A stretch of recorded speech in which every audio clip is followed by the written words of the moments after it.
Greetings, everybody, and welcome to The Effect. This is Harmony speaking. It is Saturday, May 20th, 2017, at 12:15 a.m. Yes, it's pretty late here. I just got off a live stream with Brad McFarlane and Muse and Kat, EYA, and Uni Rock, and one of the things we discussed was Matthew.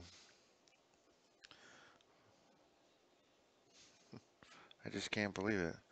Matthew, chapter 11, verse 15, right here. It used to say, he who has eyes, let him see. It's supposed to go from verse 14, and if ye receive it, this is Elijah's, which, sorry, I had to blink here. TV's too far away, which was far to come. But anyway, and then the next verse is, he who has eyes to see, let him see. It's gone. Um, there's an entire verse in the Bible that's gone. It's just gone. It's not in the Bible anymore. I'm just completely blown away that this is one of the verses we most of so many people have quoted this over and over again. Who has eyes to see, let him see. He who has eyes to see, let him see. He who has eyes, let him see. And then the next verse is he that hath ears to hear, let him hear. I mean, everyone knows that verse. Well, I shouldn't say everybody. I mean, most people. I just, I'm flabbergasted. I don't even know what to say. The thing is, picture if you were to be in a world that you're in now, and you can see, and of course you can hear and smell, and you have, what they call it, the five senses. Okay, so you have these senses. What happens to your physical, biological unit, the human being that you are, if you were to take away one of these senses? What if you wake up tomorrow and you can't see? Well, that might kind of disrupt your day, especially if you weren't born that way. Um, might have a hard time getting through life. I mean, this to me is like, it's dynamic. I'm sorry. It's like saying they want to take our sight away so we can't see. They're taking our sight away. They want to dumb us down and make us little. They want to turn us into cattle, folks. Hate to say it, at the end of the day, you know what we do to cows and cattle and the pigs and chickens and you know. Do you know what we do to livestock, people? You know, when you wake up in the morning and have those eggs, where the eggs come from, have your burger at lunch or your pizza, you have your salad, you know,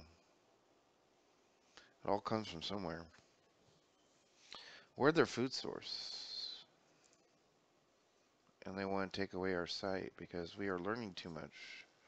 We are becoming too aware, and they want to dumb us down even further and take our sight away so they can continue to control us. And at some point, you have to say enough is enough. So what are you going to do?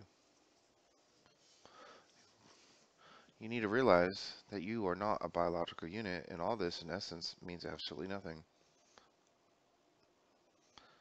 Kind of a bizarre concept, but what you need to do is step outside that box. And step outside the box, far, far away, pop open the lid, knock down the walls, and go up into the nosebleed section and look down on your life. Like a football field or a baseball field. See how the game is being played. Because your life is a game, people.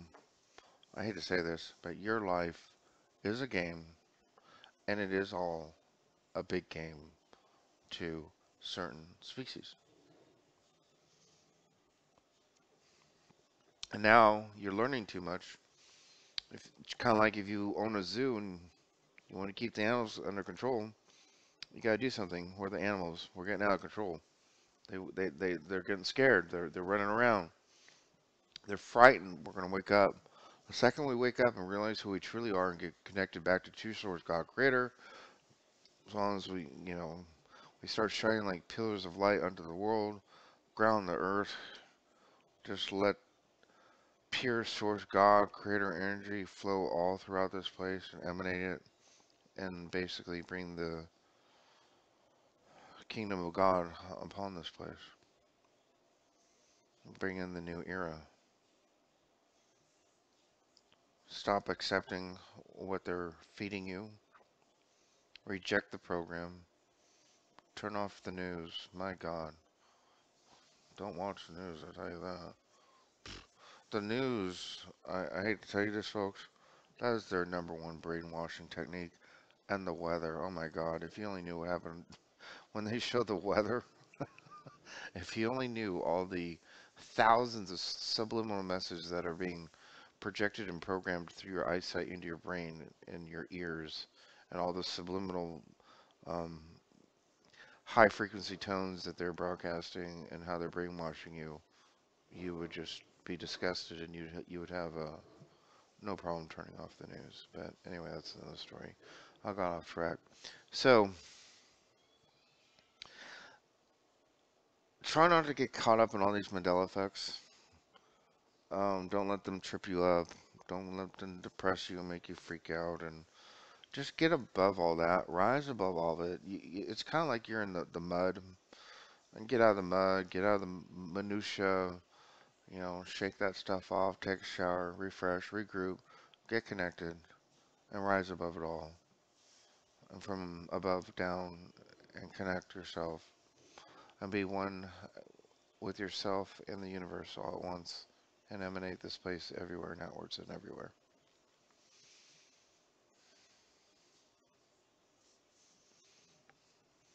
So it doesn't matter what your religion or your belief is. Every day as the sun sets, the sun rises, many times as you can, come to that quiet place and get connected back to who you truly are. Let's search deep inside you, into your inner core. And inside you is this little child inside you screaming, "This is who I am. This is who I am. You forgot about me. When I was a child, you knew who I was. You knew I was all powerful and I could do all things and we could change the world and we could do anything." And what happened is you got programmed. Break the program. Listen to that inner child. I think Jesus said something about that. In order to enter the kingdom of heaven, you have to be like children. Find your deep soul searching and find out who you are and remember who you are and simply wake up and change reality for the benevolent beings in the universe. And let there be peace and harmony. Nothing but peace and harmony.